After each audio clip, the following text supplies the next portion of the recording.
Welcome to this week's Realtree Advantage Series. I'm Cole Barthel with Realtree. And I'm Justin Atkins. You know, we had this topic that was brought to our attention, what in the world of duck hunting and bass fishing, how does that relate? Justin and I kind of saw that there is a lot of similarities. There's some serious parallels. They run as shallow, as deep, and complex as you want to get. So that's something we're going to touch on today. Justin, when you think of bass fishing, and I know that's what you do for a living, and then with waterfowl hunting, specifically duck hunting or goose hunting, how do you see that relating? So I'm not super knowledgeable on waterfowl hunting. I've done it enough to have this conversation, but I wouldn't consider myself any kind of expert. But the first thing that comes to mind is the weather. So we have specific days that I love to fish on, and certain types of fish like certain types of weather better. And from what I have seen, waterfowl like certain days better, like certain days are going to set up better for you to be able to hide, or the ducks are going to fly better, they're going to come into your setup better, 100%. All of that. So like in that aspect, I feel like there is a lot of similarities there. Man, that you hit the nail on the head right there, man. Like an ideal perfect day, what we like, man. I like a sunny day, and I like a windy day. Not necessarily 35, 45, but man, I do like a 10 to 15 steady wind. Yep. And of course, if in a perfect scenario, maybe I love sun at my back where we're not staring into it, but the ducks are, and man, just a steady wind with a sunny day, and man, the ducks don't see you as much. That glare off the water is really good. And does that change any with the species? So like, do you like that with geese as well? Man, I like. Is there any time that there is like a cloudy day that's beneficial? I mean, where I do a lot of our hunting in Arkansas and Louisiana, man, if it's cloudy, I want it to be rainy and windy. Like, if it's cloudy, the nastier the better. Yeah. Snowy, rainy, of course, foggy, can be lights out, but it can be dead too at times. So, man, nastier the better if it's going to be cloudy. If it's going to be pretty, man, give us some sun and wind, and we got a chance with all kind of ducks. It doesn't matter what they are. So, and that's kind of like a deal with fishing. So, like, if I'm largemouth fishing, I love when it's raining, windy, if it's cold, snowing, whatever. When you get that low barometric pressure, those fish just seem to really like to bite. If I'm smallmouth fishing on the opposite side of that, though, we like to be slick, calm, and sunny. Those fish like to get up here and sight feed, so like the water's really clear where they live, and when it's calm, they can see really good. They can see your bait, they can see their prey, and so like in the bass fishing world, the weather kind of is dictated by which species you're actually chasing. There's benefits to both, but they each have a specific weather that is really prime for chasing after them. Well, and I'll go back to like what I said, man. A lot of times when we classify like big ducks or mallards or things like that, the weather conditions to have a solid day, especially here in Louisiana, Arkansas, when the ducks are down here, man, on that perfect scenario, like I just said, that's when you can kill your bigger ducks, man. You got your teal and your other ducks. I'm not going to say it doesn't matter as much, but it really doesn't. You still have a chance, man. But I would say, all in all, wind, with duck hunting, wind is your friend. Is it? So I have another question that comes to mind with, let's say, fishing in the spring. I like to get a warm trend because that's going to make those fish start a false spawn, or they're going to just push shallow to warm up, be warming eggs. And it's going to make a lot of fish show up in new areas, where on the reverse, I assume you want a cold weather push to push birds down here to where we're at. Would that be correct? Oh, yeah. So that's another similarity that would come to mind, just speaking on weather and the aspects. Even though they're completely opposite, it's both the same effect that we're looking for. A hot weather push up for me is going to create a spawn, going to get the fish really biting. You're going to want a cold weather push. Right now, we've got some cold mornings, but we haven't got that cold weather yet. So, and you talk about weather, and I think food plays is just as big a like you say, a cold weather push, man. If we're hunting fields or woods, it doesn't have food. It's got good water, it's got good resting stuff, man. But food is the key as well, man. If you get that push, and they'll stick around, they'll stay with food, and probably the same thing a lot. Well, 1,000%. I didn't even thought about it that way. If you, other than when fish are literally spawning, food's everything. Like whether they're feeding on crawfish during a crawfish spawn, or they're out chasing shad and over the abyss and bay balls, or you have a shad spawn, whatever. We are always imitating whatever we think they're eating.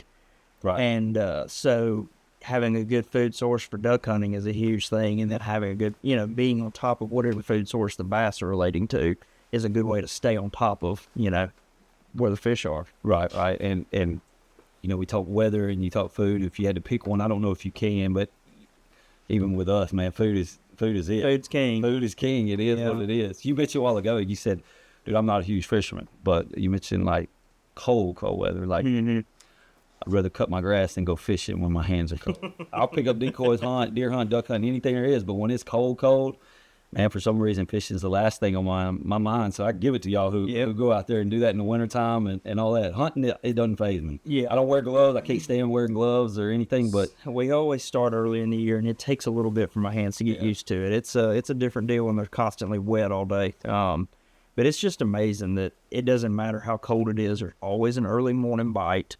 And it's, like you said, the nastier the better. Like, I've seen days where it is just snowing. I mean, hard. And they're biting a rattle trap better than I've ever seen in my life. The water's in the 40s, and they're supposed to be lethargic. It's supposed to be tough, and it's not. They're biting. So, I don't know. Things in nature are just highly affected by weather, and I think that's a great parallel between those two. It's crazy. If you're not in the hunting, fishing type world, when you see that weather channel and you're looking for the nastiest day, rainy, snowy, cold, hard winds, you're like, man, we got to get out there. We got to be there and in waterfowl hunting. And we're like, that's when you can kind of catch that magic moment or those dream hunts that you love, where you can kill ducks all day, or you can go in at lunch and kill them quick or something like that. Man, it's crazy how it relates like that. But my mind doesn't think fishing like that. And weather. And my day is fishing is going in a stock pond behind the camp with my little boys, and that's about all I do. Yeah, no, that's right. And I guess another thing with, you can have public land duck hunting, you have public land fishing, you can have private waters or private, it can be as, opener, as easy or as expensive, I guess is a good way to put it, is you want to get into it. Like, I can just go fish at any public body of water, or I can invest in like trying to get into a private pond that they stock and the whole 9 yards or whatever. And ducking can be the same way. It can be as simple where you go hunt on a public body of water and have successful duck hunts and it be an enjoyable experience, or you can be as invested into it, I guess, as you want to get. You just brought up a point that I had never, literally, we hardly even talked about this before we came on, but like, public land, it can be a little bit of a fight, a little bit of a race, or a little bit of maneuver and studying maps, Onyx, whatever it is, to get into where you're going. And that's another thing. It's the studying before you're pre-fish or pre-hunt, is that you're really calculating anything and everything about the terrain, about shallow water, deep water, 1,000%, where food could be. Man, we do that in the woods with ducks. If we try to get as shallow as we can at times and follow that water line and do different things like that, and maybe try to beat people into certain areas. And man, I guess it goes right along. Yeah, with no, it does. 100%. Yeah, no, it does 100%. So it's cool to see. I think there's just some outdoor sports that are, kind of limited, but waterfowl hunting you can get as invested into it as you want. All the way from you can paddle out there in a canoe to having mud motors and whatever else, it just goes as deep as possible. That's bass fishing 1,000%. You can keep it as simple as you want to, or you can, get in $100,000 rigs and electronics and the whole nine. It's a broad study. Yeah, man, that's what's good about it. We want everybody to do. That's right. Do a little bit of everything in the bass fishing world, to the stock pond, to the that's right, the private land duck hunting, to the public land, everything. Man, it's all great. And that's something that I always try to push, is that, like, I want you to do where you feel like you fit in. Exactly. Like, I've done it from one end of the spectrum all the way to the other, and where whatever you feel like is right or fun for you or whatever, like, I'm about that. Exactly. That's what's awesome. Man, whatever kind of floats your boat, whatever it is, man, whatever you have fun doing, just like you said, that's what's important. Whatever you can do, enjoying it with your friends. And I know you do it for a living, dude. Do you get to duck hunt with buddies? I mean, not duck hunt, but do you get to fish with buddies too at times? We do. Yeah, I still try to go on some, we'll call them fun trips. Yeah. It's just where we're going for enjoyment. Try to get out of tournament mode and just enjoy catching some fish. No, we take customers a lot, even right here where we're at, and we do that throughout, November, December, and January. But then when you do get to go with your friends and stuff, it is, it's still an enjoyment. It's a lot of fun. It's more relaxing. We discussed earlier a little bit about scouting, and man, it's crazy. I know I keep going back to this, but there's so much that correlates there, and with scouting, whether we get customers in or we're filming or we're hunting or doing whatever, man, you've got to be out there. You've got to be on the ground. You got to be moving. You got to be traveling, whatever it is, seeing where the ducks are, seeing what they're doing, seeing what your fields, what the woods look like. And, man, I guess that goes into fishing as well. Yeah, for sure. So we'll get our schedule, a few months in advance. And one thing that I like to do, because some lakes I've been to and some lakes I haven't, is I have an app on my phone. It's called the Lake Master app, and it's actually contoured maps for all the different lakes. And say I know I'm going somewhere during the spawn, or I think the fish will be out deep in a certain depth range, whatever. After doing a little bit of studying on the lake, I can highlight different depth zones of the lake, and it'll really make spots pop to me. I can make waypoints on my phone that I can transfer to my units, things like that, just to try to pick the pace up to break a lake down before I get to it. Just because we have a set amount of days that we get to practice for a tournament. So having a kind of an idea of what I'm looking for by doing that scouting and homework at home helps a lot. And then going back to kind of what you were saying, staying on top of the ducks, I feel like I fish better when I fish all the time. So like when I just go fishing at home, or I make a fun trip somewhere where I go for a few days to do something I haven't done in a while, I feel like it keeps my mind sharp. That was a tip when I was actually trying to make it professional. I had a big tournament in a few months. It was like going to be my break. And I called a friend of mine that was fishing professionally at the time, and he said, just go fishing every day. He said, not there, just go every day, and it will make you better, and you'll be prepared. And I took his advice, and it ended up working out for me. So once we get to the lake, I'm going to use, I have depth finders, obviously show out the front, the side of the boat, side scan, forward-facing sonar, Humminbird Lake Master chips, and then just basic knowledge of where should they be right now? Should they be on wood? Are they spawning? Should they be out there on bait? And I feel like that's exactly what you're going to run into, whether you have rice or acorns in a flooded timber. No doubt, yeah.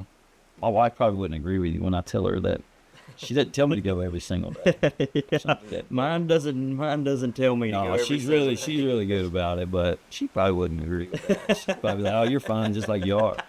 You don't have to get better. No, you do got to get better. And scouting is huge, man. It doesn't matter what you're doing, any type of hunting, any type of fishing. To be on the X, as we say, man, you got to put the time in to be out there. You got to study your map, study where you're going to be, where you're going, and, man, follow the food, follow the weather, whatever it is. And that's just key. Because I feel like both of these sports have evolved in the last 20 years. Duck hunting and waterfowl hunting in general has really exploded. And so has bass fishing. And so as you get more pressure and people get better, the animals are going to evolve to that.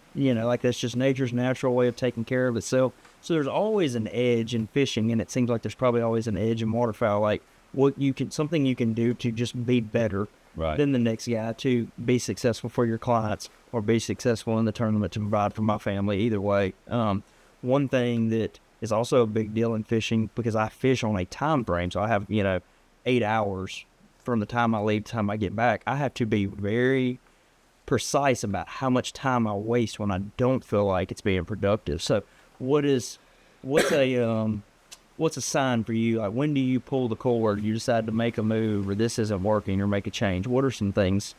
And sometimes, some days it starts even before that. Like, and I don't want to come across wrong on this, but there's certain weather days that unless we have to go, there's days that we feel like, man, we're not going. Yeah. And I don't want that to come across wrong, but on a not even necessarily a warmer, but a warmer, man, I'm telling you, zero wind, we know it could be a struggle to finish ducks. Yeah. We know zero cloudy days, we know it could be a struggle. For sure. And we struggle at times when we have to go on those days, and we go at times if we have to, or we're needing to get something done or taking people, whatever. It just is what it is, and we go in and enjoy it. But more time than not, it ends up being kind of what we know just from experience, and you just gotta you just go with it. You go with it and try to have the best attitude you can, and you just hope and pray that maybe something crazy will happen and weather will change, and you'll get a little bit of a break or something. And that's one thing that I'm glad I tournament fish instead of guide. I have always kicked around the idea of guiding fishing, and I do not envy the days that it's going to be tough and you have a paid client and you have to take him out there. when I have to go on those days, because I have tournament practice days where I know the weather's terrible, this lake's been tough, the weather, it's flooded, whatever. And dude, I'm gonna go out there and not get a bite all day. And that's tough when I have a tournament coming up and I know in 2 days I'm gonna have to perform. But at the end of the day, I'm the only one that suffered through not catching anything. And I'm just thinking about tomorrow, how we're gonna make it better. So that is one benefit for me. But yeah, if I get out there, so I try to have some kind of idea of what the fish are going to be doing, and I'm going to give that a lot of time in practice, but I have to make sure I don't give it too much if it's not working. And I feel like if you do something for 4 hours and don't get a bite, and I'm not saying in one area, I may throw a spinnerbait on laydowns, I'm going to do it the back of creeks, the front of creeks, out on main lake, whatever. If I don't get a bite in 4 hours, I try to scrap that and do something else. I have friends that are very successful or could be very, have some tough ones. Like, they can be more all over the map. They'll do change every 60 minutes. Yeah. They're a lot more fast-paced.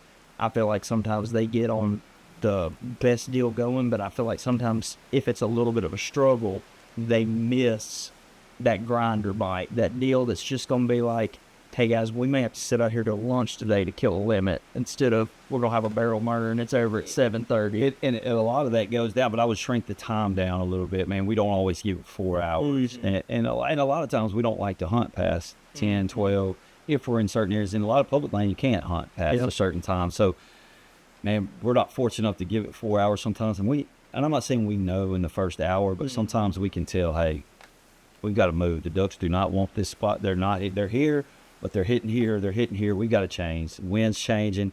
We got to adjust decoys. They're not finishing. We're hit good. Everything's good. And there's days it's perfect weather and they're just not finishing. Yeah. Some days it means maybe picking up a mojo, a spinner, or changing decoys or adjusting. I mean, it's constantly thinking, and people think you're crazy. And I know you may get out of the duck blind or get out of the boat or go do something in the spread half a dozen times. Yeah. And they think you're a little bit crazy, we may be a little bit, but it's just, you got to try everything. When you're out there, you're like, man, I'm not just going to sit here and be a little lazy tail. We're going to try everything we can to try to have a successful hunt. Well, I feel like with anything, being confident in it is key. So if something's not working and you're losing your confidence, it's not going to be as enjoyable for your experience. So change it up, whether that's swapping your set, swapping your decoys, changing lures, changing areas, whatever. I feel like all that goes hand in hand. It's just having the confidence in your decision to get up and do something different, because that is I try not to get hung in a rut where I'll just strike out fishing. Yes, I'm going to get a bite or two every now and then, but I'm not learning anything. So when I see that something is, I fished a few places I should have got a bite, I'm not getting a bite, I need to keep on moving on down and try to learn quickly. I would assume that's the same. A few birds flare off, like I said, they don't finish. It's time to just figure out maybe what's a little bit different. Man, this is crazy. And to kind of wrap it up, when I'm serious, when they first told us this, I was like, man, something we're going to be able to talk about. I was like, man, I'm not a huge fisherman. I know we may can talk a little bit about food or weather or something, but that's it. But you think about it, the preparation, getting your equipment right, we hadn't touched on a whole lot. Before you go hunt, before you go fish, that's huge. Yep. Getting all your equipment right, and man, you can go down the line and it relates. It's really hand in hand.